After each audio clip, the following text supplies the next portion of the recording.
Hello guys, please video को like and channel को subscribe जरूर कर देना। तो चलिए शुरू करते हैं। CH-121 आदित्य का वंश को SM जना। वंश भी चुपचाप सोफे पर बैठा हुआ था।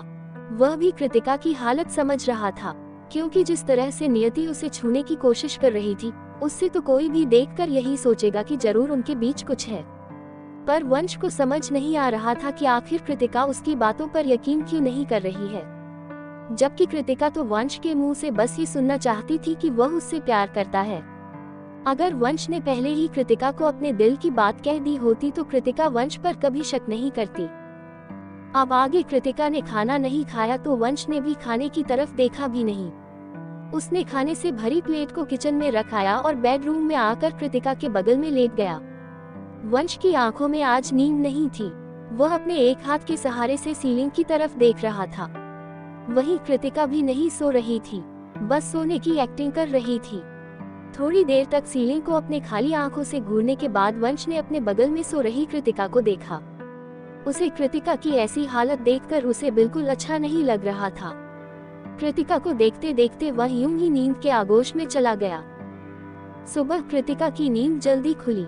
आंखें खुलते ही सबसे पहले उसे वंश का चेहरा नजर आया। उसने एक नजर उसे देखा, फिर अपना मुंह फेरते हुए वह उठकर वॉशरूम की तरफ चली गई। थोड़ी देर बाद जब वह फ्रेश होकर बाहर आ गई तो देखा कि वंश अभी भी सो ही रहा था। कृतिका को थोड़ा अजीब लगा, क्योंकि वंश कभी भी इतनी देर तक नहीं सोता था। कृतिका को वंश को लेकर टेंशन भी होने लगी थी, पर तभी उसकी आंख खुली। दोनों की निगाहें आपस में मिली। कृतिका ने अपनी नजरें हटाते हुए बाहर किचन की तरफ गई। उसने देखा कि कल रात का खाना ज्यों का त्यों पड़ा हुआ था। इसका मतलब ये था कि वंश ने भी खाना नहीं खाया था। किचन की साफ सफाई करने के बाद उसने शोव लिया। उसने आज ग्रीन कलर की एक साड़ी पहनी हुई थी, जिसमें वह काफी खूबसूरत लग रही थी। वह अपने बालों को टॉवेल से सुखाते हुए बाहर आ रही थी। वंश भी दूसरे वाले वॉशरूम से बाहर आ रहा था। दोनों को ही सामने का ध्यान नहीं था, इसलिए दोनों के बीच एक जोर की टक्कर हो गई। कृतिका गिरने वाली थी, पर वंश की मजबूत बाहों ने उसे थाम लिया। कृतिका ने भी डर के मारे वंश की शर्ट को कसकर पकड़ लिया। जब उसने आंखें खोली तो वंश एकटक उसे ही देख रहा था। वही कृतिका झट से वंश से अलग होकर उसे सॉरी कहती है और किचन की तरफ चली जाती है। कृतिका वंश के लिए ब्रेकफास्ट बनाने लग जाती है। थोड़ी देर बाद जब वह वंश की कॉफी और अपनी चाय बना लेती है तो वंश, जो कि लिविंग रूम में बैठकर न्यूज़पेपर पढ़ रहा था, वह उसके पास जाकर खड़ी हो जाती है। वंश न्यूज़पेपर पढ़ते हुए उसकी तरफ देखे बिना ही बोला, बोलो क्या कहना है? ... क्वेश्चन मार्क। कृतिका ने भी बिना कोई एक्सप्रेशन के कहा, चलिए ब्रेकफास्ट कर लीजिए। वंश ने कुछ नहीं कहा और डाइनिंग टेबल की तरफ चला गया। वह अपनी चेयर पर बैठ गया। कृतिका ने उसकी प्लेट पर ब्रेकफास्ट सर्व किया और उसकी कॉफी रखते हुए वहां से जाने को हुई तो वंश ने उसका हाथ पकड़कर उसे रोक लिया। वह उसकी तरफ देखते हुए बोला, बैठो। कृतिका ने भी कुछ नहीं कहा और चुपचाप चेयर पर बैठ गई। वंश ने उसकी प्लेट पर ब्रेकफास्ट सर्व किया। दोनों ब्रेकफास्ट करने लगे। थोड़ी देर बाद वंश लिविंग एरिया में बैठा हुआ था। कृतिका वहीं पास में विंडो के बाहर झांकते हुए कुछ सोचने में लगी थी। तभी उनके अपार्टमेंट का डोर बेल बजा। कृतिका का ध्यान टूटा और वह दरवाजा खोलने के लिए आगे बढ़ी। सामने आदित्य और दीक्षा खड़े हुए थे। कृतिका का चेहरा अभी भी मुरझाया हुआ था। दीक्षा ने अपनी दी को देखते ही उसे जाकर हग कर लिया। कृतिका ने भी उसे अपनी बाहों में थाम लिया। इस वक्त कृतिका की आंखें हल्की नम हो गई थी, पर उसने खुद को संभाल लिया। वंश ने आकर आदित्य और दीक्षा को ग्रीट किया, good morning boss... good morning madam. Diksha Vansh की तरफ देखते हुए बोली, जीजू आप मुझे मैडम मत बोला कीजिए, आप मुझे मेरे नाम से बुला सकते हैं। दीक्षा ने स्माइल करते हुए कहा तो वंश हल्की सी स्माइल लेकर हाँ में सिर हिला देता है। वंश आदित्य की तरफ देखते हुए बोला, बॉस आप दोनों यहाँ अचानक... वंश ने ये थोड़े टेंशन भर टोन में कहा तो आदित्य उसकी तरफ देखते हुए बोला, रिलैक्स वंश... दीक्षा को अपनी दी से मिलना था इसलिए हम आ गए। वंश ने हाँ में सिर हिलाया और आदित्य को लिविंग रूम में सोफे पर बैठने के लिए कहा। दोनों में बिजनेस को लेकर कुछ डिस्कशंस होने लगे। इधर दीक्षा कृतिका के साथ उनके बेडरूम में आ गई। उसे तो अपनी दी को देखकर ही समझ आ गया था कि जरूर कुछ तो गड़बड़ है। कृतिका उससे इधर उधर की बातें कर उसे डिस्ट्रैक्ट करने की कोशिश कर रही थी, पर दीक्षा के सामने वह खुद को छिपा नहीं पाई। दीक्षा कृतिका के सामने बैठकर उसके गालों को अपने चेहरे पर थामते हुए बोली, दी बताओ क्या बात है? Question mark. मैं जानती हूँ कि आप कल रात से किसी बात को लेकर परेशान हो। आप चाहे मुझसे छिपाने की लाख कोशिश कर लो, पर मुझे पता है कि आप जरूर मुझसे कुछ छिपाने की कोशिश कर रही हैं। कृतिका अब दीक्षा से नहीं छिपा पाई और यकायक उसकी आंखों से आंसू छलछला आए। ये देखकर दीक्षा तो घबरा गई। वह कृतिका के आंसू पोंछते हुए बोली, दी क्या हुआ? Question mark. क्या जीजू ने आपसे कुछ कहा? कृतिका दीक्षा की तरफ देखते हुए आंसू बहाते हुए बोली, दीक्षा तुम्हारे जीजू मुझसे प्यार नहीं करते। Exclamation mark. कृतिका की बातें सुनकर दीक्षा तो शॉक में चली गई थी। उसे समझ ही नहीं आ रहा था कि कृतिका उससे ऐसा क्यों बोल रही है। वह कृतिका को संभालते हुए बोली, बताओ दी आखिर बात क्या है? Question mark. कृतिका ने खुद को संभाला और सारी बातें दीक्षा को बता दी। वह रोते हुए बोली, दीक्षा तुम्हें पता है, मैंने तुम्हारे जीजू के बारे में, उनकी फैमिली और उनकी पास्ट लाइफ के बारे में जानने की बहुत कोशिश की, पर उन्होंने मुझे कभी कुछ नहीं बताया, उल्टे मुझ पर ही भड़क गए थे। मैंने उनसे अपने दिल की बात बतानी चाहिए, पर उन्होंने उस वक्त भी मुझे पूरी तरह इग्नोर कर दिया। मुझे लगता है कि उस वक्त भी वो जरूर उस लड़की से ही मिलने गए होंगे। ये कहते हुए वह फिर से रोने लगी। दीक्षा ने अपनी दी को कसकर हक कर लिया और आहिस्ते आहिस्ते उसकी पीठ से हिलाने लगी।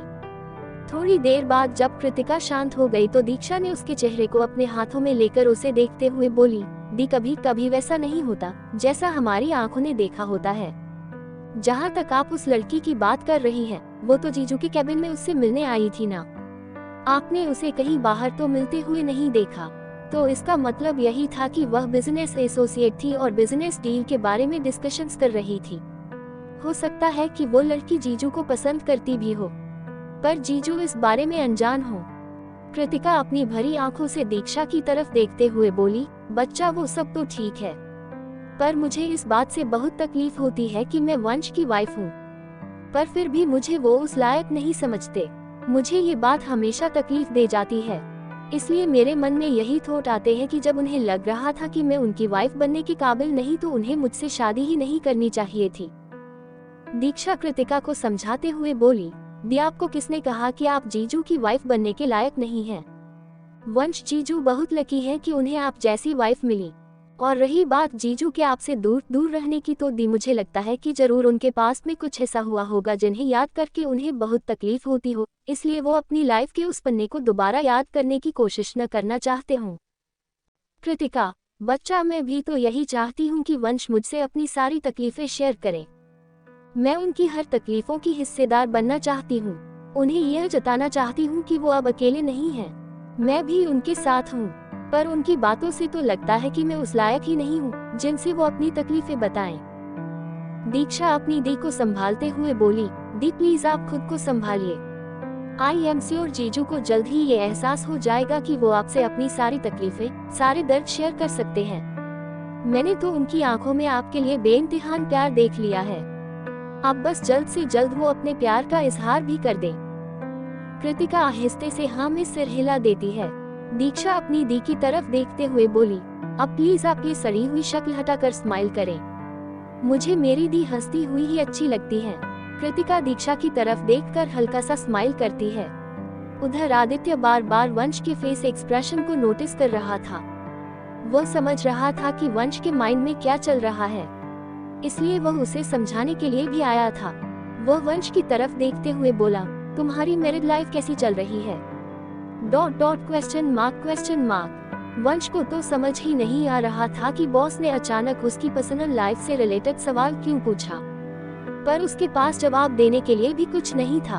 वंश की चुप्पी देखकर आदित्य उसके कंधे पर अपना एक हाथ रखते हुए बोला, वंश मेरी बातों पर गौर करना, मैं तुम्हें एक बॉस की तरह नहीं बल्कि एक दोस्त की तरह तुम्हें कुछ समझाना चाहता हूँ। देखो, तुम अपने इमोशंस से जितना दूर भागने की कोशिश करोगे तुम उतना ही उलझते जाओगे, इसलिए खुद से भागने से अच्छा है अपनी फीलिंग्स को समझने की कोशिश करो।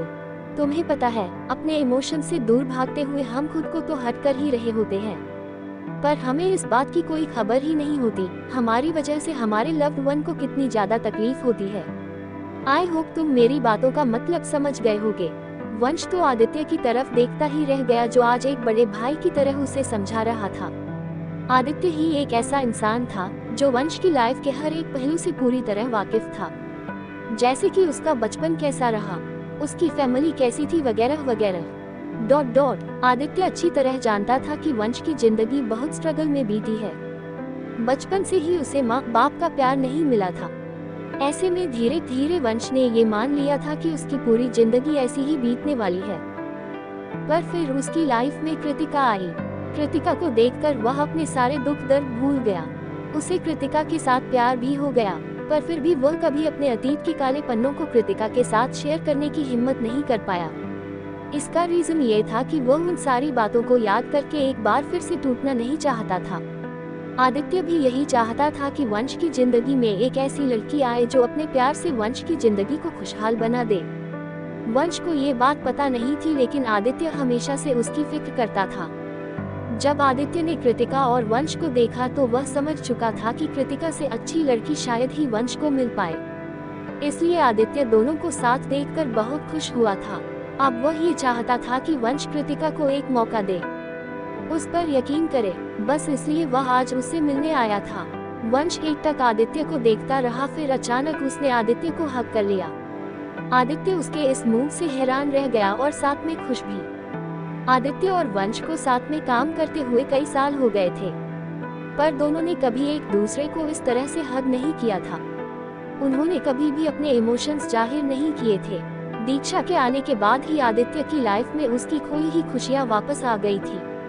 अपनी जिंदगी में दीक्षा को पाकर आदित्य की लाइफ में एक सुकून आ गई थी और आदित्य चाहता था कि वंश भी अपनी लाइफ में वो सुकून महसूस करे। बाद में वंश को फील होता है कि उसने क्या कर दिया, तो वह झट से आदित्य से अलग होता है और उसकी तरफ देखते हुए बोला, सॉरी बॉस। आदित्य उसकी तरफ देखते हुए बोला, इट्स ओके। फिर दोनों अपने बिजनेस डिस्कशंस में बिजी हो गए। धीरे धीरे दोपहर हो गई। जब दीक्षा कृतिका के बेडरूम से बाहर आकर लिविंग रूम में वंश और आदित्य को देखती है तो वह अपना सिर पीट लेती है। वह मन ही मन बोली, ये दोनों कभी नहीं सुधरने वाले। फिर वह उनके पास जाती है। वह आदित्य के बगल में बैठकर बोली, आदि क्यों ना हम सब आज बाहर लंच करने जाएं? वैसे भी हम बहुत दिनों से कहीं नहीं गए हैं। दीक्षा ने यह आदित्य के चेहरे की तरफ देखते हुए कहा था। आदित्य आहिस्ते से अपना हाथ दीक्षा के सिर पर फेरते हुए स्माइल करके बोला, ठीक है वाइफी, जैसा तुम कहो। वंश तो अपने बॉस को देखता ही रह गया था। उसे तो कभी कभी यकीन ही नहीं होता था कि ये उसी के बॉस हैं जो पहले बिजनेस और ऑफिस के अलावा भी दुनिया में चीजें होती हैं ये तक नहीं पता था। पर वंश को अपने बॉस को अपनी पर्सनल लाइफ को एंजॉय करते देख खुशी तो बहुत मिलती थी। जब 122 एंग्री वाइफ, दीक्षा ने यह आदित्य के चेहरे की तरफ देखते हुए कहा था। आदित्य आहिस्ते से अपना हाथ दीक्षा के सिर पर फेरते हुए स्माइल करके बोला, ठीक है वाइफी, जैसा तुम कहो। वंश तो अपने बॉस को देखता ही रह गया था। उसे तो कभी कभी यकीन ही नहीं होता था कि ये उसी के बॉस हैं जो पहले बिजनेस और ऑफिस के अलावा भी दुनिया में चीजें होती हैं ये तक नहीं पता था। पर वंश को अपने बॉस को अपनी पर्सनल लाइफ को एंजॉय करते देख खुशी तो बहुत मिलती थी। अब आगे दीक्षा अपने चेहरे पर स्माइल लेकर कृतिका के पास गई और उसे रेडी होने के लिए बोला, पर कृतिका दीक्षा को मना करते हुए बोली, बच्चा आप तीनों चले जाओ, मेरा जाने का मन नहीं है। दीक्षा उसकी तरफ देखते हुए बोली, और दी आपको क्या लगता है वंश जीजू आपके बिना जाएंगे? Question mark. मुझे कुछ नहीं सुनना, चलिए आप चुपचाप रेडी हो जाइए। आखिर में कृतिका को दीक्षा की जिद के आगे झुकना पड़ा और वह रेडी होने के लिए वॉशरूम की तरफ चली गई। थोड़ी देर बाद खुद को ठीक करके बाहर आ गई। वंश भी तब तक रेडी हो गया था। तीनों नीचे पार्किंग में आ गए। वंश ने आदित्य के ऑर्डर पर एक 7 स्टार होटल में एक प्राइवेट एरिया बुक कर लिया था। दीक्षा और आदित्य अपनी कार में बैठ गए थे। वहीं वंश ड्राइविंग सीट पर बैठ गया था। कृतिका पैसेंजर सीट पर न बैठकर बैक सीट का दरवाजा खोलने लगी। वंश को तो ये पहले ही पता चल गया था, इसलिए उसने जानबूझकर बैक सीट की डोर को लॉक कर दिया था। कृतिका को न चाहते हुए भी पैसेंजर सीट पर ही बैठना पड़ा। फिर उनकी कार उस होटल के लिए निकल जाती है। आदित्य का पूरा ध्यान कार ड्राइव करने में था। वहीं दीक्षा अपनी खूबसूरत आंखों से आदित्य को ही देख रही थी। जब आदित्य की निगाहें दीक्षा पर पड़ती है तो वह उसकी सीट बेल्ट निकालकर एक झटके में उसे अपनी तरफ खींचकर अपनी गोद में बिठा लेता है। अपने एक हाथ से दीक्षा का हाथ पकड़कर उसे आहिस्ते से चूम लेता है, जिससे दीक्षा के फेस पर एक स्माइल आ जाती है। वह आदित्य के सीने पर अपना सिर टिकाकर उसकी कमर के चारों तरफ अपने हाथ लपेट लेती है। आदित्य ड्राइव करते हुए बीच बीच में उसके सिर पर किस कर रहा था। इस सुकून में दीक्षा ने अपनी आंखें बंद कर ली थी। वहीं वंश की कार में कृतिका कब से वंश से नजरें फेर रही थी। वह जानबूझकर वंश की तरफ न देखकर बाहर विडो की तरह ही देखने में लगी थी। तभी अचानक वंश ने अपने एक हाथ स्टीयरिंग व्हील पर रखकर दूसरे हाथ से कृतिका का हाथ पकड़ लिया। कृतिका तो हैरान होकर वंश की तरफ देखने लगी। उसे वंश की इस मूव का बिल्कुल आइडिया नहीं था। वह वंश की तरफ गुस्से से भरी नजरों से देखने लगी, जैसे कि वह उसे अपना हाथ छोड़ने के लिए कह रही हो। उसने वंश का हाथ झटकने की कोशिश भी की, पर वंश की पकड़ इतनी मजबूत थी कि कृतिका की एक भी ना चली। वह वंश को गुस्से से घूरती ही रह गई और वंश स्माइल करते हुए कृतिका को देख रहा था, जिससे कृतिका पूरी तरह से चिढ़ गई और अपने चेहरे को दूसरी तरफ करके अपनी आंखें बंद कर ली, क्योंकि उसे इस वक्त वंश पर बहुत जोर से गुस्सा आ रहा था। वह मन ही मन बोली, आप होंगे वंश सिन्हानिया, दी बिजनेस किंग के राइट हैंड ... पर लड़कियों को कैसे ट्रीट किया जाता है, इस मामले में आप बिल्कुल कच्चे हैं। हे भगवान, किस बेवकूफ से मेरी शादी करा दी आपने। अगर वंश ने मुझे बहुत जल्द अपने प्यार का इजहार नहीं किया ना तो मैं ... मैं इन्हें छोड़कर मायके चली जाऊंगी, फिर इनके लाख बुलाने पर भी नहीं आऊंगी। फिर देखती हूँ क्या करते हैं ये। थोड़ी देर बाद उनकी कार मुंबई के एक बहुत बड़े होटल बिल्डिंग के सामने आकर खड़ी हो गई। वीआईपी पार्किंग एरिया में कार पार्क करने के बाद आदित्य ने अपनी वाइफी की तरफ देखा, जो कि उसके सीने में अपना सिर रखकर सो चुकी थी। ये देखकर आदित्य को कोई हैरानी नहीं हुई, क्योंकि अब तक तो अपनी वाइफी को वह जान ही चुका था। आदित्य उसकी तरफ ना में सिर हिलाते हुए बोला, इसका कुछ नहीं हो सकता, ये लड़की कभी नहीं सुधरने वाली। वह उसके सिर को प्यार से सहलाते हुए बोला, दीक्षा उठो, हम पहुंच गए। दीक्षा नींद में कसमसाते हुए बोली, आदि थोड़ी देर और सोने दीजिए ना, मैं प्रॉमिस करती हूँ कॉलेज के लिए बिल्कुल लेट नहीं होंगी। उसकी बातें सुनकर आदित्य ने तो अपना सिर ही पीट लिया। वह उसे कंधे से पकड़कर उसे जगाते हुए बोला, वाइफी तुम्हें सोना ही था तो अपार्टमेंट में ही रुक जाती। अब अगर तुम नहीं उठी तो तुम्हें कार में छोड़कर मैं अकेला लंच करने चला जाऊंगा। उसका इतना कहना था कि दीक्षा ने झट से अपनी आंखें खोल दी और आदित्य की तरफ देखते हुए बोली, आप बहुत बुरे हैं। ये बोलते हुए वह अपनी आंखें मींचकर आदित्य को देखने लगी। वह अभी नैप लेकर उठी थी। उसका चेहरा बहुत ही फ्रेश और ग्लोइंग लग रहा था। आदित्य और उसके चेहरे के बीच इस वक्त ज्यादा दूरी नहीं थी। आदित्य ने एक नजर दीक्षा की आंखों में देखते हुए इस दूरी को मिटा दिया। उसने दीक्षा की नेक को पकड़ते हुए एक झटके में उसके गुलाबी होठों पर अपने होंठ रख दिए और उसे किस करने लगा। दीक्षा तो उसके अचानक किस करने से शॉक ही हो गई, पर वह भी आदित्य का साथ देने लगी। उसने अपनी वाइफी को ज्यादा परेशान नहीं किया और 5 मिनट बाद ही उसे रिलीज कर दिया। आदित्य की इस किस से दीक्षा की लिपस्टिक उसके होंठों पर फैल चुके थे, वही कुछ आदित्य के होंठों पर भी लग गए थे। आदित्य ने उसके होंठों पर फैल चुकी लिपस्टिक को अपने अंगूठे से साफ कर दिया। वही दीक्षा ने टिश्यू पेपर से आदित्य के होंठों पर लगी लिपस्टिक को साफ कर दिया। आदित्य दीक्षा को लेकर कार से बाहर आ गया। वही कृतिका और वंश भी कार से बाहर आ चुके थे। कृतिका वंश से दूरी बनाकर खड़ी थी। उन्हें देखकर लग नहीं रहा था कि उनकी नई शादी हुई है। ऐसा लग रहा था जैसे वे 50 to 60 साल के कपल हों। आदित्य दीक्षा का हाथ पकड़कर आगे आगे चल रहा था। वहीं वंश और कृतिका उनके पीछे पीछे थे। होटल के मैनेजर ने आदित्य और दीक्षा को ग्रीट किया। फिर वंश और कृतिका को भी फूलों का बुके देकर उनका वेलकम किया। वे अपने प्राइवेट एरिया की तरफ जा ही रहे थे कि तभी वहां नियति कपाड़िया दिख गई। जैसे ही नियति की निगाहें वंश पर पड़ी, उसकी तो आंखें ही चमक गई। उसने अपनी सीट से उठकर उनकी तरफ आने लगी। उसने ऑफ व्हाइट कलर का बॉडीकॉन शॉर्ट ड्रेस पहनी हुई थी, साथ में हाई हील्स भी। दिखने में तो ये भी सुंदर ही थी, पर इसके इंटेंशंस नेक नहीं थे। उसने आदित्य से हैंडशेक करने के लिए अपना एक हाथ आगे बढ़ाया। आदित्य ने भी अपना हाथ आगे बढ़ाकर उससे हैंडशेक कर लिया। क्योंकि अब आदित्य और नियति अपकमिंग प्रोजेक्ट्स पर साथ में काम करने वाले थे और आदित्य के लिए ये हैंडशेक बहुत ही कैजुअल था, वैसे ही जैसे वह अपने बाकी के बिजनेस एसोसिएट्स के साथ करता है। पर दीक्षा दोनों को अपनी जलती आंखों से घूर रही थी, क्योंकि नियति की इंटेंशंस वो उसकी आंखों में अच्छी तरह देख पा रही थी। नियति उससे हैंडशेक करते हुए प्रोफेशनल टोन में बोली, hello mister Malhotra, nice to meet you. आप लोग यहाँ, it's pleasure and surprise to see you here. विस्मयादिबोधक चिन्ह। ये कहते हुए वह आदित्य के जवाब का वेट किए बगैर ही उसकी तरफ झुककर उसे कैजुअली हक कर लेती है। उसका ये करना था कि दीक्षा के दिल में तो आग सी लग गई। वह अपनी जलती आंखों से नियति को घूर रही थी। आदित्य को उसका ये कैजुअल हग नॉर्मल ही लगा, क्योंकि ये वो पहली बार तो नहीं कर रहा था। जब भी वह अपने बिजनेस एसोसिएट्स के साथ प्रोफेशनली मिलता था तो वे ऐसे ही इंटरेक्ट करते थे, जो कि प्रोफेशनल वर्ल्ड में एक नॉर्मल बात ही थी। पर दीक्षा को उस लड़की का आदित्य को इस तरह हक करना कुछ रास नहीं आया। वह अपनी जलती आंखों से नियति कपाड़िया को ही घूर रही थी।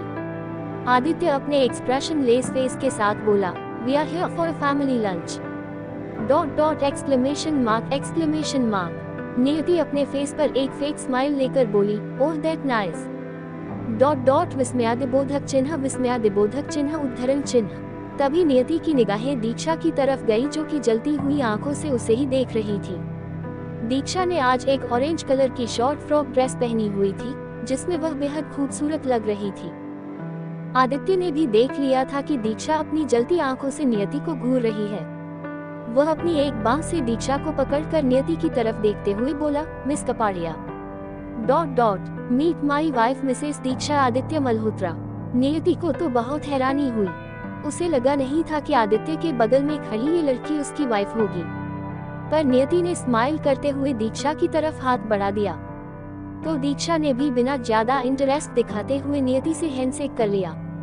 आदित्य नियति को दीक्षा से इंट्रोड्यूस कराते हुए बोला, दीक्षा she is Niyati Kapadia, my new business partner. Diksha को तो जैसे उसके बारे में जानने में कोई इंटरेस्ट नहीं था, पर जैसे ही उसे पता चला कि ये आदित्य की नई बिजनेस पार्टनर है, दीक्षा का तो बस यही मन कर रहा था कि नियति की आंखें ही फोड़ दे, क्योंकि उसे उसके इरादे कुछ नेक नहीं लग रहे थे।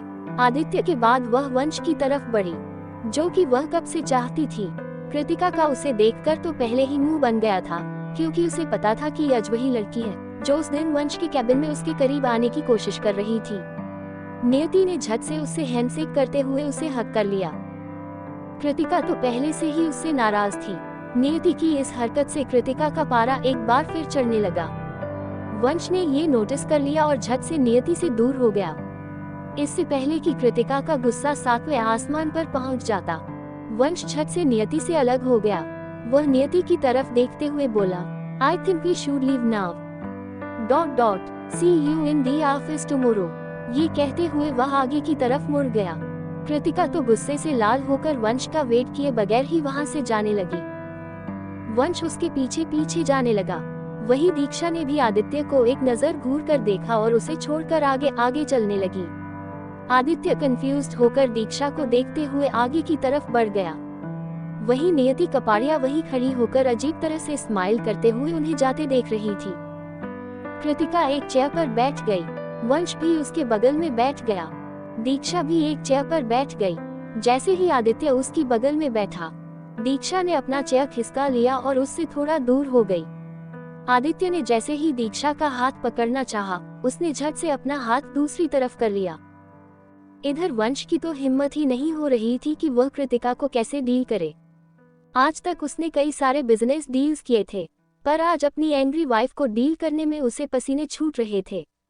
उसने जैसे ही कृतिका का हाथ पकड़कर अपनी तरफ करना चाहा, वैसे ही कृतिका ने स्पून उठाकर अचानक से आवाज करते हुए अपने प्लेट पर छोड़ दिया। वहां कमरे में पहले ही इतनी शांति पसरी हुई थी, कृतिका के चम्मच रखने की आवाज से पूरा रूम गूंज गया। इससे ही पता चल रहा था कि कृतिका आज कितने गुस्से में है। दीक्षा भी आदित्य को एकदम इग्नोर किए जा रही थी। आज उसे आदित्य पर बहुत गुस्सा आ रहा था। दीक्षा के अकॉर्डिंग नियति के हैंडशेक करने तक तो ठीक था, पर उसे आदित्य को यूं हक करना बिल्कुल अच्छा नहीं लगा। दीक्षा ने आदित्य का वेट किए बगैर अपने प्लेट पर गुस्से से ढेर सारा खाना परोसा और उसे खाने लगी। वही कृतिका भी अपनी प्लेट पर खाना सर्व कर उसे खाने लगी। अभी 10 ही मिनट हुए होंगे कि कृतिका ने वेटर को आवाज देते हुए कहा, वाइन प्लीज। वंश तो कृतिका की तरफ देखता ही रह गया, क्योंकि उसे पता था कि उसकी वाइफी ने आज तक ड्रिंक को हाथ भी नहीं लगाया था। पर आज उसकी इतनी हिम्मत भी नहीं हो रही थी कि वह अपनी एंग्री वाइफ को रोक सके। जब 123 ड्रिंक का असर, वही कृतिका भी अपनी प्लेट पर खाना सर्व कर उसे खाने लगी। अभी 10 ही मिनट हुए होंगे कि कृतिका ने वेटर को आवाज देते हुए कहा, वाइन प्लीज। विस्मयादिबोधक चिन्ह। वंश तो कृतिका की तरफ देखता ही रह गया, क्योंकि उसे पता था कि उसकी वाइफी ने आज तक ड्रिंक को हाथ भी नहीं लगाया था। पर आज उसकी इतनी हिम्मत भी नहीं हो रही थी कि वह अपनी एंग्री वाइफ को रोक सके। अब आगे जब वंश को कुछ समझ नहीं आया तो उसने कृतिका की तरफ देखते हुए धीरे से कहा, कृतिका। उसके ऐसा बोलते ही कृतिका ने किसी घायल शेरनी की तरह गुर्रा कर वंश को देखा। अब तो वंश का रहा सहा हिम्मत भी चला गया। एक तो कृतिका पहले से ही नियति को लेकर उससे नाराज थी और अभी ये सब कृतिका सच में बहुत ही ज्यादा गुस्से में थी। उसका बस यही मन कर रहा था कि उस नियति की बच्ची का सिर फोड़ दे। 5 मिनट के अंदर वेटर वाइन की एक बोतल ले आया। वह कृतिका के लिए वाइन सर्व करने को हुआ तो कृतिका ने उसे रोकते हुए कहा, आई विल मैनेज। ! वेटर ने पोलाइट वे में कहा, यस शो मैम। विस्मयादिबोधक चिन्ह। फिर वह वहाँ से चला गया। कृतिका ने अपनी खतरनाक आंखों से वंश को एकदम से घूरा और उसे घूरते घूरते ही अपने ग्लास में वाइन को कर रही थी। उसे घूरते हुए उसने वाइन की ग्लास को एकदम से उठा लिया और एक ही घूंट में पूरी वाइन गटक गई। इसके साथ ही कृतिका को हल्की खांसी भी उठ गई। वंश उसे संभालने के लिए जैसे ही उसकी तरफ बढ़ा, कृतिका ने अपने हाथ दिखाकर उसे रोक दिया। आदित्य भी वंश और कृतिका को देखने में लगा था। उसे अपने असिस्टेंट की हालत पर तरस आ रहा था, पर वो कुछ कर भी तो नहीं सकता था। ऊपर से उसकी लिटिल वाइफी भी तो उसे नाराज हो गई थी। वह उसकी तरफ भी अपना ध्यान गड़ाए हुए था। जब आदित्य ने दीक्षा की तरफ एक नजर देखा तो दीक्षा गुस्से से उसकी तरफ देखकर खाना खाने लगी। वंश की तो गले से खाना ही नहीं उतर रहा था। वहीं आदित्य ने भी अभी तक एक बाइट नहीं लिया था। कुल मिलाकर होटल के उस प्राइवेट एरिया का माहौल खतरनाक हो गया था। वंश तो अपने मन में नियति को 1000 गालियां दे रहा था। अगर उसने यहाँ पर अपनी शक्ल नहीं दिखाई होती तो वह कृतिका को अपने तरीके से हैंडल कर लेता, पर अब तीर कमान से निकल चुका था। दीक्षा ने तुरंत अपनी प्लेट खाली कर दी।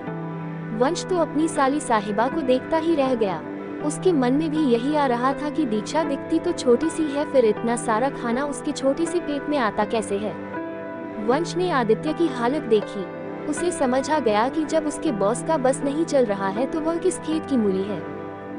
कृतिका ने अब तक वाइन की 2 ग्लास खत्म कर दी थी। वंश तो बस बेबसी से उसे देख रहा था। जब उसे कुछ समझ नहीं आया तो उसने आदित्य की तरफ लाचारगी से देखा, जैसे कह रहा हो, प्लीज बॉस कुछ कीजिए।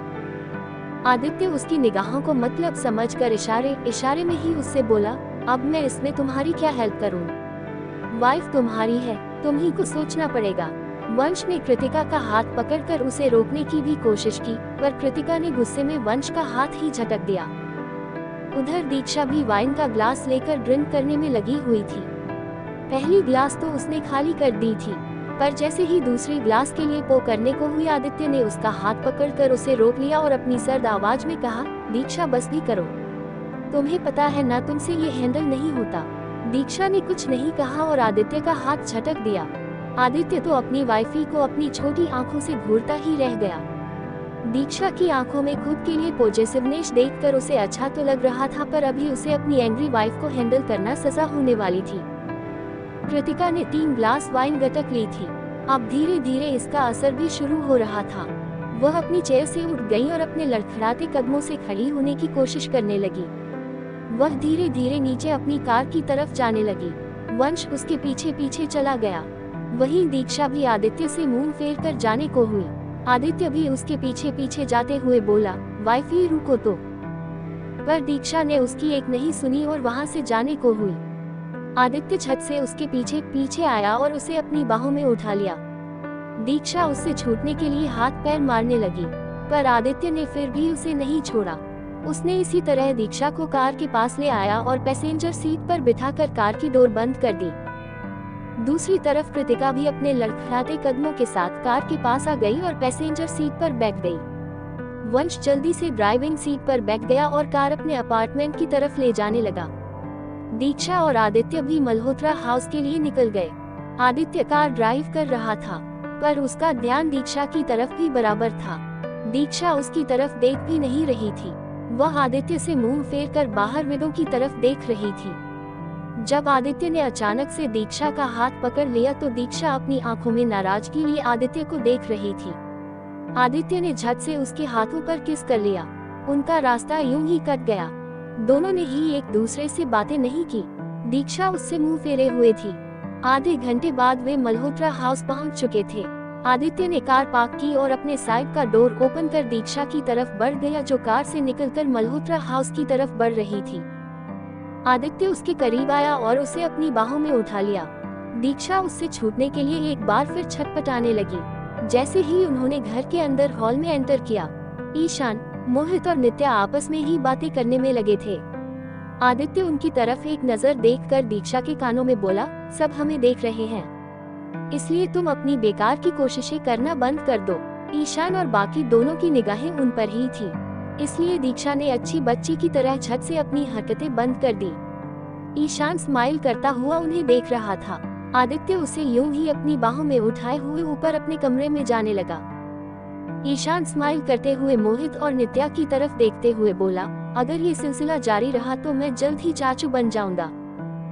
ये बोलते हुए वह स्माइल करने लगा। मोहित की आंखें भी चमक गई। फिर क्या था, दोनों अपने फ्यूचर भतीजे भतीजी के बारे में बातें करने लगे। उनकी बातों को सुनकर नित्या अपना माथा रगड़ते हुए बोली, इन दोनों का कुछ नहीं हो सकता। आदित्य दीक्षा को लेकर ऊपर आ गया और कमरे का दरवाजा बंद कर दिया। उसे आहिस्ते से नीचे उतार कर जैसे ही उसे किस करने के लिए उसकी तरफ बढ़ा तो दीक्षा ने उसके होठों पर अपना हाथ रख दिया और आदित्य को खुद से दूर करते हुए बोली, जाए पहले नहा कर आइए आप। कोट। आदित्य उसकी तरफ देखते हुए बोला, पर क्यों भला? प्रश्नवाचक चिन्ह उद्धरण चिन्ह। दीक्षा अपनी जलती आंखों से आदित्य की तरफ देखते हुए बोली, क्योंकि उस चुड़ैल नियति कपाड़िया ने आपको हक किया है, इसलिए। अब मुझे समझ आया कि दी जीजू से इतनी नाराज क्यों थी। मैं खामखा उन्हें ही समझाने की कोशिश कर रही थी, पर आज उस चुड़ैल को सामने देखकर मुझे समझ आ गया कि दी का गुस्सा, उनकी नाराजगी जायज थी। ये कहते हुए वह आदित्य से थोड़ा दूर हो गई तो आदित्य उसे फिर से करीब करने लगा। दीक्षा आदित्य से दूरी बनाते हुए बोली, मुझे तो ये सोचकर ही टेंशन हो रहा है कि अब वो नियति कपाड़िया आपके साथ काम करने वाली है। ये सोचते हुए दीक्षा का चेहरा टेंशन से भर चुका था। आदित्य अपनी वाइफी की इनसिक्योरिटी को दूर करने के लिए उसके चेहरे को अपने हाथों में भरते हुए बोला, वाइफी क्या तुम्हें मुझ पर यकीन नहीं है? दीक्षा आदित्य की आंखों में देखते हुए बोली, ऐसा नहीं है, मुझे आप पर खुद से भी ज्यादा यकीन है, पर उस चुड़ैल पर नहीं है। आपको याद है ना, दिशा कपूर आपको पाने के लिए किस हद तक गिर गई थी। मुझे पूरा यकीन है ये नियति कपाड़िया भी कुछ कम नहीं है।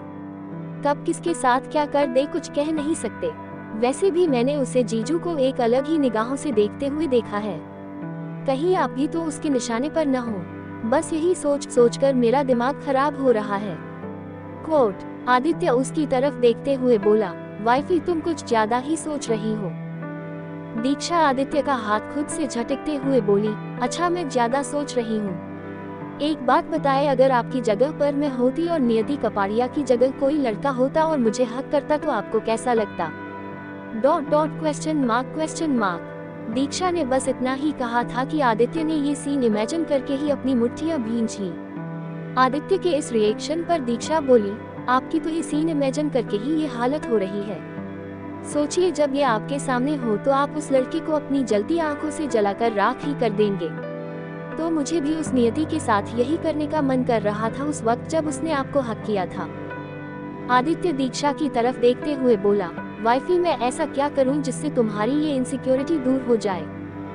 दीक्षा ने एक नजर आदित्य को देखा और उसे वॉशरूम की तरफ धकेलते हुए ले गई और उसके शर्ट के बटन खोलते हुए बोली, वो तो मुझे भी नहीं पता, पर पहले आप नहा लीजिए, क्योंकि उस नियति ने आपको छू लिया है। आप खुद को साफ करके ही आप मेरे करीब आ सकते हैं। ये बोलते हुए दीक्षा ने आदित्य की शर्ट के सारे बटन खोल दिए थे, जिससे आदित्य की अट्रैक्टिव चेस्ट दीक्षा के सामने थी। दीक्षा की निगाहें उस पर पड़ी तो वह बस उसे देखती ही रह गई। अपनी वाइफी को खुद को इस तरह से देखता देख आदित्य के फेस पर शरारती स्माइल आ गई। वह दीक्षा को उसकी कमर से पकड़ते हुए अपने करीब खींच लेता है, जिससे दीक्षा के मुलायम हाथ उसकी खुली चेस्ट पर आ जाते हैं। आदित्य उसके बालों की लटों को कान के पीछे करते हुए अपने नोटी टोन में बोला, वाइफी जब बाथरूम तक ले ही आई हो तो नहला भी दो। ये बोलते हुए वह अपनी प्यार भरी निगाहों से दीक्षा को देखना लगा। दीक्षा हड़बड़ाते हुए बोली, आदि मैं अभी भी आपसे नाराज हूँ। आदित्य यूं ही दीक्षा को निहारता रहा और उसकी तरफ झुककर आहिस्ते से उसके माथे को चूमकर दीक्षा के एक हाथ को अपने हाथों में लेकर अपने दिल के पास रख देता है। दीक्षा की निगाहें अपने आप आदित्य के चेहरे पर चली जाती है।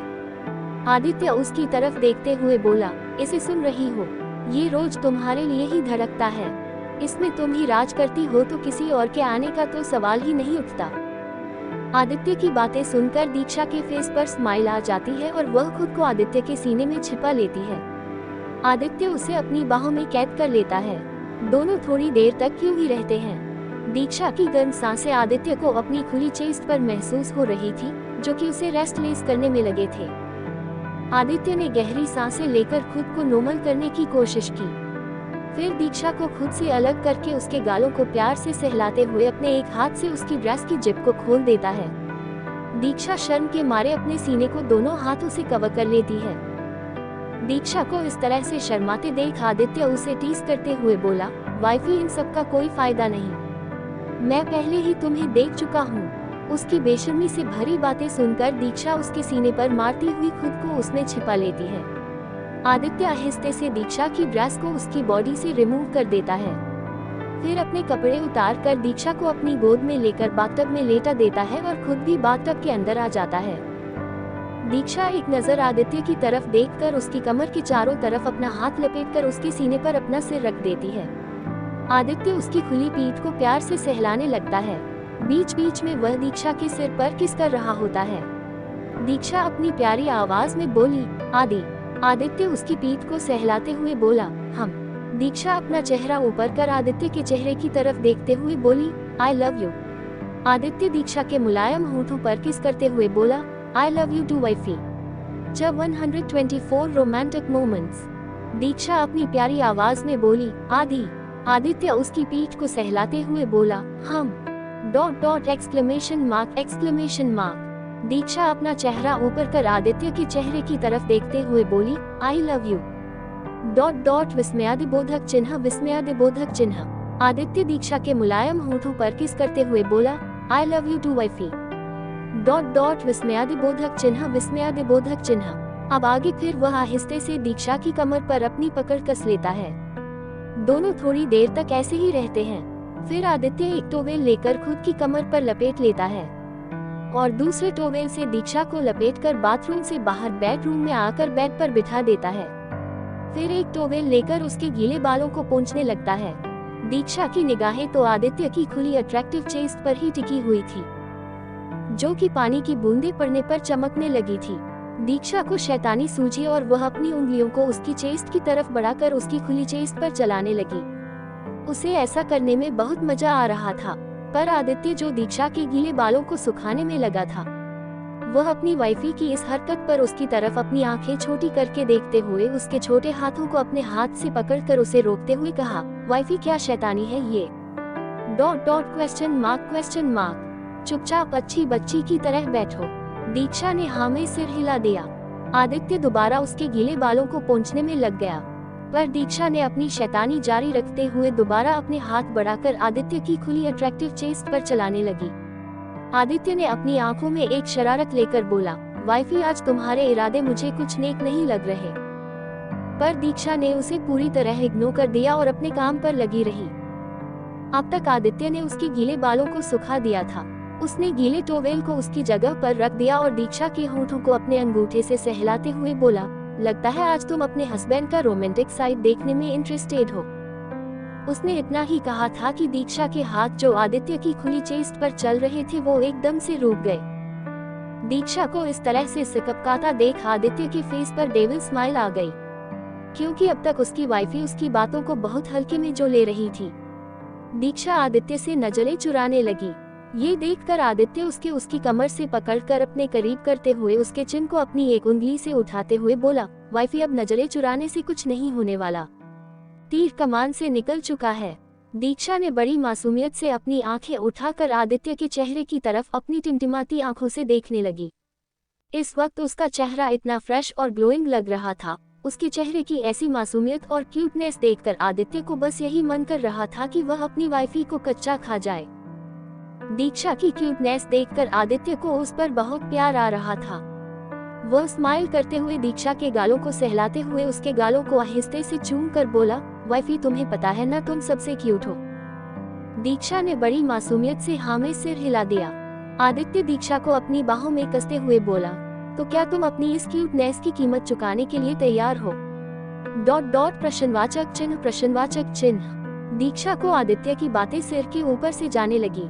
वह सवालिया नजरों से आदित्य की तरफ देखने लगी तो आदित्य उसके चेहरे की तरफ झुककर आहिस्ते से उसके माथे को चूम लेता है। इस मीठे एहसास में दीक्षा की आंखें अपने आप बंद हो जाती हैं। आदित्य बारीक बारी से उसके बंद पलकों को भी चूम लेता है। फिर उसकी छोटी सी नाक को, दोनों गालों को चूमते हुए वह उसके होठों पर भी आहिस्ते से किस कर लेता है। वह दीक्षा के चेहरे को यूं ही निहारता है जो कि अभी अपनी आंखें बंद किए हुए थी। फिर आहिस्ते से उसके कानों की तरफ झुककर बोला, वाइफी आई वॉन्ट यू ... उसके ये कहना था कि दीक्षा का फेस शर्म से गुलाबी हो गया।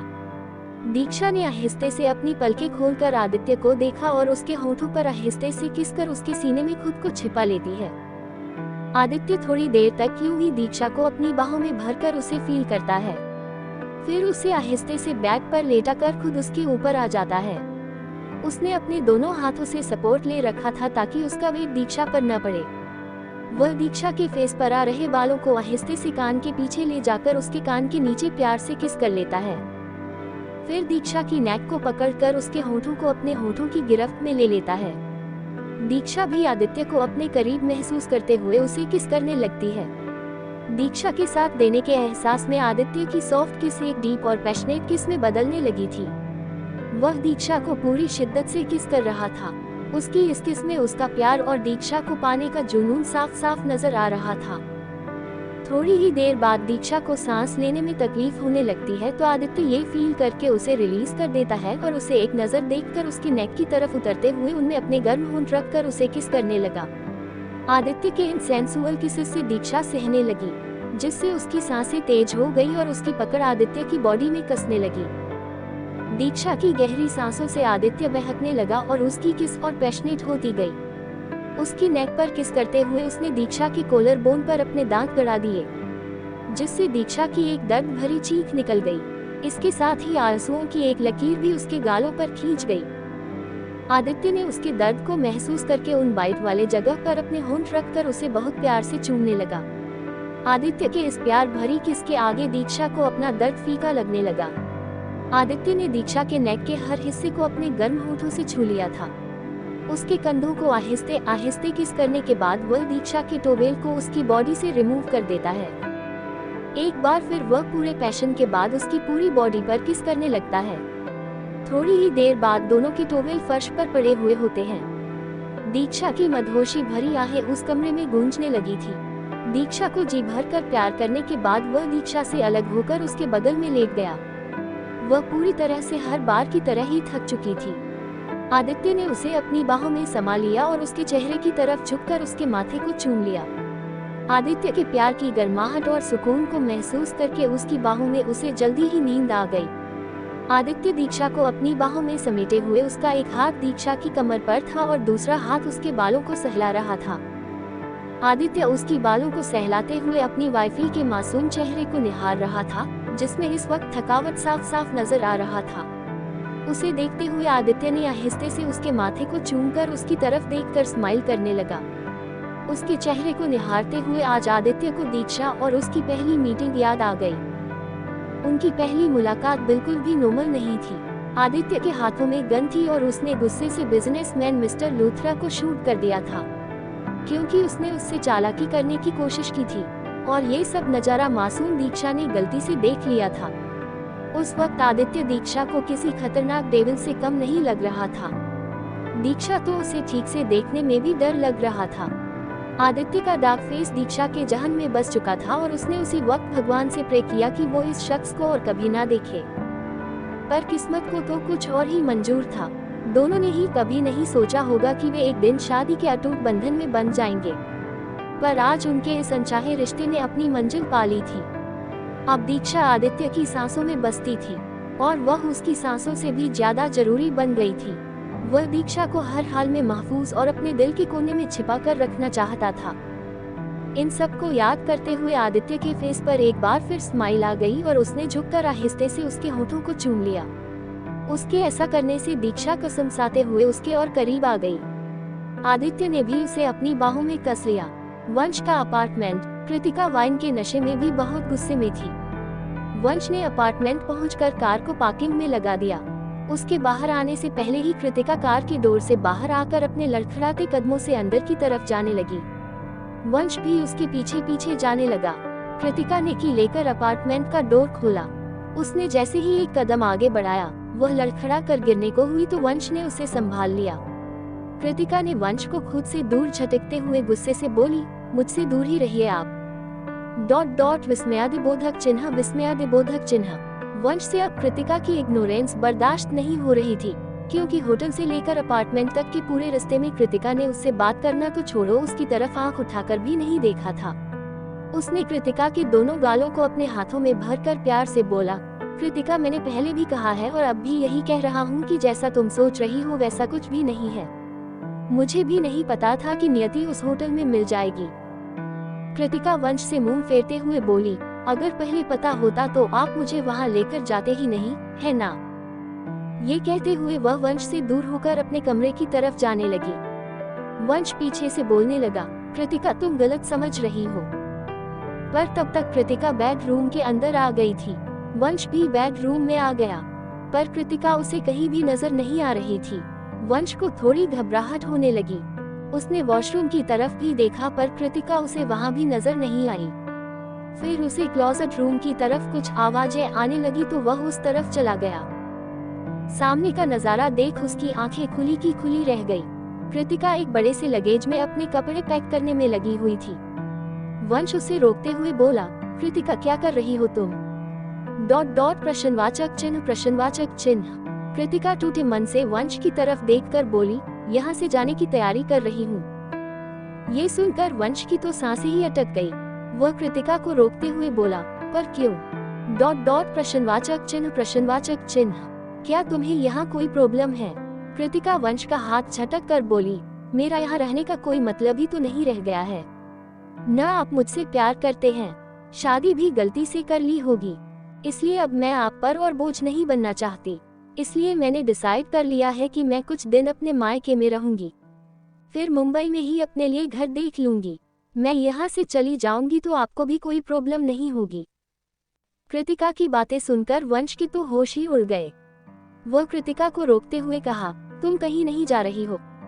आई बात समझ में, पर इस बार भी कृतिका ने अपना हाथ झटक कर वंश को पूरी तरह से इग्नोर कर दिया और अपना काम करने लगी। वंश को अब गुस्सा आ गया तो वह कृतिका का हाथ पकड़कर उसे खींचते हुए बेडरूम में ले आया और उसके कंधों को मजबूती से पकड़ते हुए उसकी तरफ देखकर बोला, तुम्हें मेरी बात समझ क्यों नहीं आ रही? जब मैं कह रहा हूँ कि तुम यहाँ से नहीं जाओगी। कृतिका को भी बहुत गुस्सा आ गया। वह वंश के हाथों को अपने कंधे से झटकते हुए गुस्से से बोली, आप चाहते क्या है? हाँ। विस्मयादिबोधक चिन्ह। आपको तो मेरे होने न होने से, मेरी तकलीफों से कोई फर्क ही नहीं पड़ता। आपको पता है, जब वो लड़की आपके करीब थी, उसने आपको जिस तरह से हक किया हुआ था, उसे देखकर मुझे कितनी तकलीफ हुई। पर आपको इससे क्या, मैं रोऊं या तकलीफ में रहूं, इससे आपको क्या फर्क पड़ता है? ये बोलते हुए कृतिका के आंखों से आंसू बहने लगे। उसके आंसू वंश के दिल को चीरने का काम कर रहे थे। उससे कृतिका की तकलीफ देखी नहीं गई और उसने कृतिका की नेक को पकड़कर उसके चेहरे को अपने करीब कर लिया और उसके होठों पर अपने होंठ रख दिए। जब 125 एक्सीडेंट। उसके आंसू वंश के दिल को चीरने का काम कर रहे थे। उससे कृतिका की तकलीफ देखी नहीं गई और उसने कृतिका की नेक को पकड़कर उसके चेहरे को अपने करीब कर लिया और उसके होठों पर अपने होंठ रख दिए। अब आगे वंश उसे पूरे पैशन के साथ किस कर रहा था। कृतिका नशे की हालत में भी उसका देने लगी। थोड़ी देर तक उसे ऐसे ही किस करने के बाद जब वंश को लगा कि कृतिका कोई हलचल नहीं कर रही तो उसने उसे रिलीज कर दिया और उसे अपनी दोनों बाहों में भरकर उसके चेहरे की तरफ देखने लगा तो वह सो चुकी थी। वंश की निगाहें तो कृतिका के मासूम से चेहरे पर टिकसी गई। वह एकटक उसे निहारने लगा। उसके बालों की कुछ लंटें जो कि उसके गुलाबी होठों से खेल रही थी। पर वंश को ये बर्दाश्त नहीं हो रहा था कि उसके सिवाय कोई उसकी वाइफी के होठों को छुए, इसलिए उसने उन लटों को कान के पीछे कर दिया। वंश कृतिका के चेहरे की तरफ झुकते हुए उसके माथे को आहिस्ते से चूम लेता है, फिर उसकी दोनों बंद आंखों को, फिर एक एक करके उसके रुई से मुलायम गालों को, फिर उसकी छोटी सी नाक को भी चूम लिया। उसके होठों को अपने अंगूठे से सहलाने के बाद उसे भी आहिस्ते से चूम लिया। कृतिका नींद में ही कसमसाने लगी। वह आहिस्ते से वंश की तरफ झुक गई और उसके सीने पर अपना सिर रख दिया और उसके हाथों ने वंश की कमर को लपेट लिया। ये देखकर वंश के फेस पर स्माइल आ गई। उसने कृतिका को अपनी बाहों में भरते हुए उसके सिर पर किस कर लिया। उसे अपनी बाहों में उठाकर बेड पर आराम से लेटा दिया और उसे ब्लैंकेट से अच्छी तरह कवर कर दिया। वह जैसे ही वहां से उठने को हुआ कृतिका नींद में ही बड़बड़ाने लगी, आई लव यू वंश ... प्लीज मुझसे दूर मत जाइए। ये बोलते हुए वह चुप हो गई। वंश उसकी तरफ झुककर उसके सिर को सहलाते हुए उसके माथे को चूम कर बोला, मैं कहीं नहीं जा रहा, मैं यही हूँ वाइफी तुम्हारे पास। ये बोलकर वह थोड़ी देर तक वहीं बैठकर कृतिका को निहारता रहा। फिर वहां से उठकर क्लोजेट रूम की तरफ चला गया। उसने कृतिका के सारे कपड़ों जो कि लगेज पर रखे हुए थे उसे फिर से कबर्ड में लगाने लगा। ये काम खत्म करके वह अपने कपड़े लेकर वॉशरूम में फ्रेश होने के लिए चला गया। थोड़ी देर बाद वह बाहर आ गया, अपने लैपटॉप लेकर सोफे पर बैठ गया और काम करने लगा। बीच बीच में वह कृतिका को भी देख रहा था। रात के 11 बजे आदित्य और दीक्षा एक ही ब्लैंकेट में एक दूसरे को हग किए हुए थे। आदित्य ने दीक्षा को अपनी बाहों में समेट कर रखा हुआ था, जैसे कि वह उसके लिए सबसे कीमती हो। रात के लगभग 11 बजे दीक्षा को भूख लगने लगी थी, क्योंकि दोनों ने ही आज डिनर नहीं किया था। भूख के कारण दीक्षा की आंखें खुल गई। उसने अपना सिर उठाकर आदित्य को देखा और उसके कंधे को हिलाते हुए बोली, आदि ... आदित्य लाइट स्लीप पसंद था, इसलिए दीक्षा की एक ही आवाज में उसकी आंखें खुल गई। उसने अपनी आंखें खोलते हुए दीक्षा के चेहरे की तरफ झुकते हुए उसके माथे को चूम लिया और बोला, हम ... विस्मयादिबोधक चिन्ह। दीक्षा अपने चेहरे पर मासूमियत लिए किसी छोटे बच्चे की तरह बोली, आदि भूख लगी है ... ये सुनकर आदित्य उठ गया। दीक्षा भी खुद को ब्लैंकेट से अच्छी तरह कवर कर बैठ गई थी। आदित्य ने वहां पड़ा टॉवेल उठाया और उसे अपनी कमर में लपेटकर बेड से उठ गया। एक मेड से कहकर उसने डिनर का ऑर्डर दे दिया। फिर क्लोजेट रूम की तरफ जाकर अपने कपड़े पहनकर और साथ में दीक्षा के नाइट गाउन लेकर भी आ गया।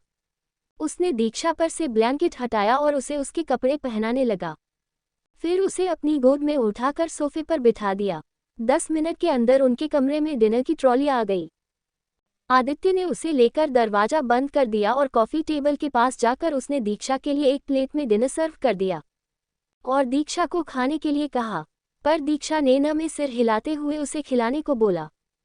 ये हरकतें करते हुए दीक्षा इतनी मासूम लग रही थी कि आदित्य स्माइल करने से खुद को रोक नहीं पाया। वह दीक्षा के गुलाबी गालों को पींच करते हुए बोला, कुछ ज्यादा ही नहीं बिगड़ गई हो ... प्रश्नवाचक चिन्ह। दीक्षा ने भी मासूमियत में जवाब दिया, क्योंकि बिगाड़ने वाले आप हैं ना, इसलिए। ये बोलते हुए दीक्षा पहली बाइट लेने को हुई तो आदित्य ने जानबूझकर उससे वो बाइट दूर करने लगा। ये देखकर दीक्षा खा जाने वाली नजरों से आदित्य को देखने लगी। ये करते हुए वह बहुत क्यूट लग रही थी। दीक्षा जैसे ही खाने के लिए अपना मुंह खोलती आदित्य जानबूझकर वो बाइट दीक्षा से दूर कर देता। अब दीक्षा को बहुत गुस्सा आने लगा, क्योंकि उसे बहुत भूख जो लगी थी और कोई उसे उसके खाने से दूर करे ये दीक्षा को बिल्कुल पसंद नहीं था। दीक्षा जैसे ही सोफे पर से उठकर जाने को हुई तो आदित्य ने उसका हाथ पकड़कर उसे रोक लिया और झट से वो बाइट दीक्षा के मुंह में डाल दिया। दीक्षा किसी छोटी बच्ची की तरह खाने लगी। धीरे धीरे करके उसने पूरी प्लेट खाली कर दी। आदित्य समझ गया कि अभी उसकी वाइफी का पेट भरा नहीं है। इसलिए उसने उस प्लेट में और खाना डाला और उसे खिलाने लगा। दीक्षा खाना खाते हुए आदित्य की तरफ देखकर बोली, आपको डिनर नहीं करना? डॉट डॉट प्रश्नवाचक चिन्ह। आदित्य उसे खिलाते हुए बोला, नहीं, मुझे भूख नहीं है। उद्धरण चिन्ह। पर दीक्षा अपने हाथों में एक बाइट लेकर बोली, ऐसे कैसे भूख नहीं है? पर भूख नहीं है फिर भी आपको खाना पड़ेगा। आदित्य उसे खिलाते हुए बोला, पर क्यों? Dot dot question mark. Diksha उसकी तरफ देखते हुए बोली, क्योंकि ये मिसेस मल्होत्रा का ऑर्डर है। आदित्य उसकी तरफ देखते हुए बोला, मिसेस मल्होत्रा का हुकुम सर आंखों पर। ये सुनकर दीक्षा के फेस पर स्माइल आ गई और उसने आदित्य को पहली बाइट खिला दी। दोनों ने कुछ इसी तरह डिनर कर लिया, फिर सोफे पर आराम से बैठ गए। जब बेड पर जाने के लिए आदित्य ने दीक्षा के कंधे को पकड़ा तो दीक्षा की दर्द भरी चीख निकल गई। आदित्य ने गलती से उसके बाइट वाले हिस्से पर पकड़ लिया था। उसकी आह सुनकर आदित्य ने उसे छोड़ दिया और दोबारा सोफे पर बैठाते हुए बोला, वाइफी क्या हुआ? Dot dot question mark. तुम ठीक हो? दीक्षा ने अपने कंधे की तरफ इशारा किया तो आदित्य ने उसके नाइट गाउन को कंधे पर से सरका कर देखा तो उसके दांतों के निशान जो कि अभी भी ताजे और गहरे दिखाई दे रहे थे। आदित्य ने उस पर अपने हाथ फेरे तो दीक्षा एक बार फिर से चीखने को हुई। आदित्य ने सॉरी कहा और उस तरफ झुकते हुए उस हिस्से पर अपने होंठ रखकर उसे सॉफ्टली किस करने लगा। इस किस के मीठे एहसास में दीक्षा का दर्द जाता रहा। जब आदित्य को लगा कि दीक्षा अब बेटर फील कर रही है तो वह उसकी तरफ देखते हुए बोला, अब कैसा फील कर रही हो? डॉट डॉट प्रश्नवाचक चिन्ह। दीक्षा ने बस हाँ में सिर हिला दिया और आदित्य के सीने में अपना सिर छिपा लिया। आदित्य उसके सिर को सहलाते हुए उसे अपनी बाहों में उठा लिया और बेड पर आहिस्ते से लेटा दिया। फिर खुद भी उसके बगल में लेटकर दीक्षा को अपनी बाहों में समेट लिया। उसके सीने पर सिर रखते ही दीक्षा को एक सुकून का एहसास हुआ और वह थोड़ी ही देर में नींद के आगोश में चली गई। आदित्य दीक्षा के बालों को सहलाते हुए ऊपर सीलिंग की तरफ देख रहा था और कुछ सोचने में लगा हुआ था। उसने दीक्षा के सिर पर आहिस्ते से चूमते हुए अपने मन में कहा, वाइफी तुम्हें मुझसे कोई अलग नहीं कर सकता। जिसने तुम्हें नुकसान पहुंचाने की कोशिश की, उसे मैं इस दुनिया से मिटा दूंगा। ये बोलते हुए वह कुछ दिन पहले हुए दीक्षा पर हुए उस अटैक के बारे में सोचने लगा, जिसमें किसी ने उसे पॉइजन देकर मारने की कोशिश की थी। आदित्य और वंश सीक्रेटली उसी पर काम कर रहे थे। आदित्य को अब तक ये तो पता चल चुका था कि जिस किसी ने भी ये करवाया था वो कोई मामूली इंसान नहीं है, पर वह भी उसे उसके किए की सजा दिए बगैर उसे छोड़ने नहीं वाला था।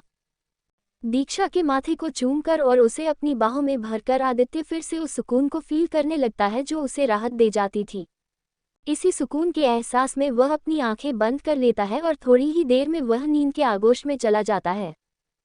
अगली सुबह वंश का अपार्टमेंट। कृतिका की आंखें सुबह के 8 बजे खुली। वाइन के नशे के कारण सुबह उठते ही उसने अपना सिर पकड़ लिया। उसे हैंगओवर हो रहा था। तभी वंश लेमोनेड का ग्लास एक ट्रे में लेकर वहां आ गया और कृतिका को उसे देते हुए बोला, इसे P low, you will feel better. Kritika ने भी कुछ नहीं कहा और अपनी भावहीन आंखों से एक बार वंश को देखा और वो लेमोनेड उसके हाथों से ले लिया। कृतिका को इस तरह देखकर वंश समझ गया कि उसकी वाइफी अभी भी उससे नाराज है। कृतिका ने एक ही सांस में ग्लास खाली कर दिया और वॉशरूम की तरफ चली गई। थोड़ी ही देर में वह ऑफिस के लिए बिल्कुल रेडी हो गई।